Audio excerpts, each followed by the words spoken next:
नमस्कार। आइए सुनते हैं रविंद्रनाथ टैगोर जी की लिखी कहानी राम कन्हई की मूर्खता। जो लोग कहते हैं गुरुचरण की मृत्यु के समय उसकी दूसरी घरवाली अंतःपुर में बैठकर ताश खेल रही थी, वे विश्व निंदक हैं। वे तिल का ताड़ बनाते हैं। असल में गृहिणी उस समय एक पैर के ऊपर बैठी दूसरे पैर के घुटने को ठुड्डी तक उठा कच्ची इमली, हरी मिर्च और झींगा मछली की चरपरी चटनी के साथ पांता भात बड़े मनोयोग से खा रही थी। बाहर से जब बुलाहट हुई तब स्तूपा कीर्ति चूसे हुए डंठलों और खाली थाली को छोड़ गंभीर भाव से बोली, जरा सा बासी भात मुंह में दूं, इसके लिए भी समय नहीं मिलता। इधर डॉक्टर जब जवाब दे गए तब गुरुचरण के भाई राम कन्हई ने रोगी के बगल में बैठे हुए धीरे धीरे कहा, भैया, यदि तुम्हें वसीयतनामा करने की इच्छा हो तो बताओ। गुरुचरण क्षीण स्वर में बोले, मैं बोलता हूँ, तुम लिख लो। राम कन्हई कागज कलम लेकर तैयार हुए। गुरुचरण कहते गए, मेरी चल अचल संपत्ति, सारी जमीन जायदाद मैंने अपनी धर्मपत्नी श्रीमती वरदा सुंदरी को दान में दी। राम कन्हई ने लिखा, पर लिखते हुए उसकी कलम नहीं चल रही थी। उन्हें बड़ी आशा थी कि उनका इकलौता पुत्र नवदीप निसंतान ताऊ की सारी संपत्ति का अधिकारी होगा। हालांकि दोनों भाई अलग हो गए थे, लेकिन इसी आशा में नवदीप की माँ ने नवदीप को किसी भी तरह नौकरी नहीं करने दी और बाल्यावस्था में ही उसका विवाह करा दिया। दुश्मनों का मुंह काला करते हुए विवाह निष्फल नहीं हुआ, लेकिन न चाहते हुए भी राम कन्हई ने लिखा और हस्ताक्षर करने के लिए भैया के हाथों में कलम थमा दी। गुरुचरण ने निर्जीव हाथों से जो हस्ताक्षर किया वे मात्र कुछ कांपती टेढ़ी लकीरें थीं या उसका नाम, यह समझना बड़ा मुश्किल था। पत्नी बासी भात खाकर जब आई तब वह गुरुचरण की घिग्गी बदी देख रोने लगी, जिन्होंने बड़ी आशा लगाई थी और संपत्ति से वंचित हुए। उन्होंने कहा, ये दिखावटी आंसू हैं, पर यह विश्वास योग्य नहीं है। वसीयतनामे का वृत्तांत सुनकर नवदीप की माँ दौड़ती आई और बड़ा बखेड़ा खड़ा किया। बोली, मृत्यु काल में बुद्धि नाश होती है, ऐसे सोने के चांद से भतीजे के रहते। यद्यपि राम कन्हई पत्नी की अत्यंत श्रद्धा करते थे, इतनी अधिक कि दूसरे शब्दों में कहें तो उसे भय कहा जा सकता है, लेकिन उनसे रहा नहीं गया। दौड़े हुए आकर बोले, मझली, अभी तो तुम्हारे बुद्धिनाश का समय नहीं हुआ, फिर तुम्हारा ऐसा व्यवहार क्यों? भैया चले गए, मैं तो हूँ। तुम्हें जो कुछ कहना हो मौका आने पर मुझसे कहना, अभी ठीक समय नहीं है। समाचार पाकर जब नवदीप पहुँचा तब उसके ताऊजी का अंतकाल हो चुका था। नवदीप ने मृत व्यक्ति को धमकी दी थी, देखता हूँ तुम्हारी मुखाग्नि कौन करता है, और श्राद्धादि शांति अनुष्ठान यदि मैं करूँ तो मेरा नाम नवदीप नहीं। गुरुचरण नामधारी व्यक्ति कुछ भी नहीं मानते थे। वे डफ साहब के छात्र थे। शास्त्रानुसार जो सर्वपेक्षा अखाद्य वस्तु थी उसी से उनकी विशेष प्रतिपत्ति होती। लोग यदि उन्हें ईसाई कहते तो जीभ काट कर कहते, राम राम, यदि मैं ईसाई होऊं तो गोमांस खाऊं। जीवित अवस्था में जिनकी यह हालत थी, सदमृत अवस्था में पिंडनाश की आशंका से जरा भी विचलित होंगे, ऐसी संभावना भी नहीं। लेकिन फिलहाल इसके अतिरिक्त प्रतिशोध का कोई दूसरा मार्ग नहीं था। नवदीप को यह एक सांत्वना मिली कि यह व्यक्ति परलोक में जाकर मरा रहेगा। जितने दिन इहलोक में रहा जाए, ताऊजी की संपत्ति न पाकर भी किसी प्रकार पेट चल जाएगा। पर ताऊजी जिस लोक में गए वहाँ भीख मांगकर पिंड नहीं मिलता। जीवित रहते अनेक सुविधाएं हैं। राम कन्हई वरदा सुंदरी के पास जाकर बोले, भाभी साहिबा, भैया तुम्हें ही सारी संपत्ति दे गए हैं। यह रहा उनका वसीयतनामा, इसे लोहे की संदूकची में संभाल कर रख देना। उस समय विधवा मुँह ही मुँह में दीर्घ पद रचना कर ऊंचे स्वर में विलाप कर रही थी। दो चार दासियां भी उसके स्वर में स्वर मिलाकर बीच बीच में दो चार नए शब्दों की योजना द्वारा शोक संगीत से सारे मोहल्ले की निद्रा दूर भगा रही थी। बीच ही में इस कागज के टुकड़े के आने से एक प्रकार का लयभंग सा हो गया और भावों में भी पूर्व योग न रहा। प्रसंग ने नीचे लिखे अनुसार असंबद्ध आकार धारण कर लिया। हाय राम, मेरा सर्वनाश हुआ जी, सर्वनाश। अच्छा देवर जी, यह लिखावट किसकी है? क्या तुम्हारी? ओ जी, अब तुम्हारे जैसे जतन से मेरी कौन देखभाल करेगा? मेरी और कौन मुंह उठाकर देखेगा जी? तू सब जरा रुक तो, इतना मत चिल्ला, बात सुनने दे।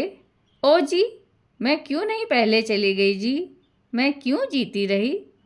राम कन्हई मन ही मन गहरी सांस भरते हुए बोले, यह हमारे भाग्य का दोष है।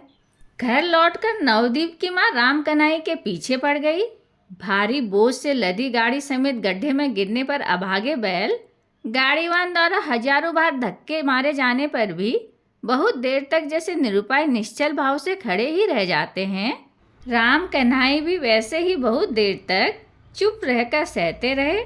अंत में बड़े दीन स्वर में बोले, मेरा क्या अपराध, मैं तो भैया नहीं हूँ। नवदीप की माँ जोर से कड़क कर बोली, नहीं, तुम बड़े भले आदमी हो, कुछ नहीं समझते। भैया ने कहा लिखो, भाई वैसा ही लिखते गए। तुम सभी एक से हो, तुम भी समय आने पर वैसे ही कर्म करने के लिए बैठे हो। मेरे मरते ही किसी मुंह झोंसी डाइन को घर में ला बैठाओगे और मेरे हीरे के टुकड़े नवदीप को अथाह सागर में झोंक दोगे। पर ऐसी बात सोचना भी नहीं, मैं जल्दी मरने वाली नहीं। इस प्रकार राम कन्हई के भावी अत्याचारों की आलोचना करते हुए गृहिणी क्रमशः और भी असहिष्णु होती चली गई। राम कन्हई निश्चित रूप से जानते थे, यदि इन सब बेसिर पैर की काल्पनिक आशंकाओं के निवारण हेतु तनिक भी प्रतिवाद करें तो हित का विपरीत होगा।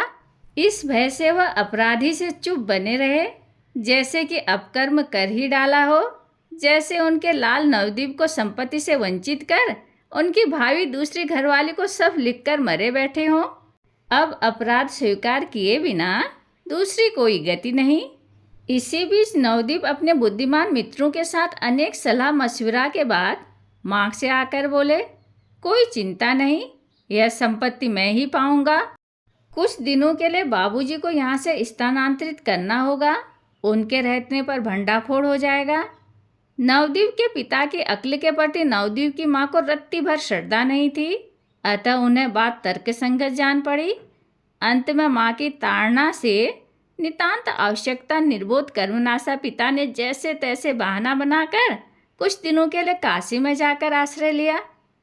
थोड़े ही दिनों बाद वरदा सुंदरी और नवदीप दोनों ही परस्पर एक दूसरे के विरुद्ध जाली वकालतनामा तैयार करने के आरोप के साथ कचहरी जा पहुँचे। नवदीप ने अपने नाम का जो वकालतनामा निकाला, उसके नाम के हस्ताक्षर को देखकर गुरुचरण का हस्ताक्षर स्पष्ट प्रमाणित होता है। इसके लिए एक निस्वार्थ गवाह भी मिल गए। वरदा सुंदरी की ओर से अकेले नवदीप के पिता ही गवाह रहे और हस्ताक्षर का पहचानना अन्य किसी के लिए सहज नहीं। उनके अपने घर में पलता हुआ एक ममेरा भाई था। वह बोला, दीदी चिंता की कोई बात नहीं, मैं गवाही दूंगा और दूसरे गवाह भी जुटाऊंगा। मामला जब पूरी तरह तैयार हो गया तब नवदीप की माँ ने नवदीप के पिता को काशी से बुलवा भेजा। अनुगत सज्जन थैला और छाता हाथ में लेकर यथा समय आ उपस्थित हुए, यहाँ तक कि किंचित रसालाप तक करने की चेष्टा की। हाथ जोड़कर मुस्कुराते हुए बोले, गुलाम हाजिर है, अब महारानी की क्या अनुमति होती है? गृहिणी ने सिर हिलाकर कहा, बहुत हुआ, अधिक हंसी ठट्टा न करो। इतने दिन बहाना बनाकर काशी में बिताए, एक दिन के लिए भी मेरी याद नहीं आई आदि। इस प्रकार उभय पक्षी बहुत देर तक परस्पर के नाम पर प्रेम का अभियोग लगाते रहे। अंत में नालिश व्यक्ति को छोड़कर जाति पर आ पहुंची। नवदीप की माँ पुरुष के प्रेम के साथ मुसलमान के मुर्गी वात्सल्य की तुलना करने लगी। नवदीप के पिता ने कहा, रमणी के मुख में मधु, हृदय में छुरी है। यद्यपि इस मौखिक मधुरता का परिचय नवदीप के पिता को कब मिला, कहना कठिन है। इसी बीच राम कन्हई को सहसा कचहरी से एक गवाह का समन मिला। अवाक हुए जब उसके मर्म ग्रहण की चेष्टा कर रहे थे तभी नवदीप की माँ ने आकर रोना पीटना शुरू कर दिया। बोली, खून पीने वाली चुड़ैल ने केवल नवदीप को उसके स्नेहिल ताऊ के उत्तराधिकार के औचित्य से वंचित भर करना चाहा हो, इतना ही नहीं है, ऊपर से मेरे लाल को जेल भिजवाने का बंदोबस्त कर रही है। और अंत में धीरे धीरे सारे मामले का अनुमान लगाकर राम कन्हई की आंखें खुली की खुली रह गई। वे ऊंचे स्वर में बोल उठे, तुम सबने यह क्या सर्वनाश कर डाला? गृहिणी धीरे धीरे निज मूर्ति धारण कर बोली, क्यों, क्या इसमें नवदीप की ओर से कोई दोष हुआ है? क्या वह अपने ताऊ की संपत्ति लेगा नहीं, ऐसे ही बिना प्रतिवाद के छोड़ देगा? कहाँ से एक कानी खसमन खानी कोढ़ी नाकर करता धरता हो जम बैठी? इसे कौन उच्च कुल दीपक कनक चंद्र संतान सह सकती है? मान लिया कि मृत्यु समय में तथा डाइन के मंत्र बल से किसी मूढ़ व्यक्ति ताऊ को बुद्धि भ्रम हो भी गया हो और उसके हीरे से भतीजे ने यदि उस भ्रम को अपने हाथों सुधार लिया हो, तो ऐसा क्या अपराध हो गया? हतबुद्धि राम कन्हई ने जब देखा कि उनकी स्त्री और उनका पुत्र दोनों मिलकर कभी तर्जना गर्जना तो कभी अश्रु विसर्जन करने लगे, तब सर पीट कर वह चुप बैठे रह गए। अन्न त्याग दिया, जल तक स्पर्श नहीं किया। इस प्रकार 2 दिन मौन अनशन में बीत गए। मुकदमे का दिन आ गया। इस बीच नवदीप ने वरदा सुंदरी के ममेरे भाई को डरा धमकाकर प्रलोभन देकर ऐसे वश में कर लिया कि उसने अनायास ही नवदीप के पक्ष में गवाही दी। जब जयश्री वरदा सुंदरी को त्याग दूसरी ओर जाने को उद्यत हो रही थी, तभी राम कन्हई की पुकार हुई। अनशन से मृतप्राय सूखे होंठ, सूखे मुंह, वृद्ध ने कांपती दुर्बल उंगलियों से गवाह मंच के कटघरे को जकड़कर पकड़ लिया। चतुर बैरिस्टर ने अत्यंत चतुराई से पेट की बात को निकालने के लिए जिरह शुरू की। बहुत दूर से आरंभ कर सावधानी से अत्यंत धीर वक्र गति से प्रसंग के निकटवर्ती होने का उद्योग करने लगे।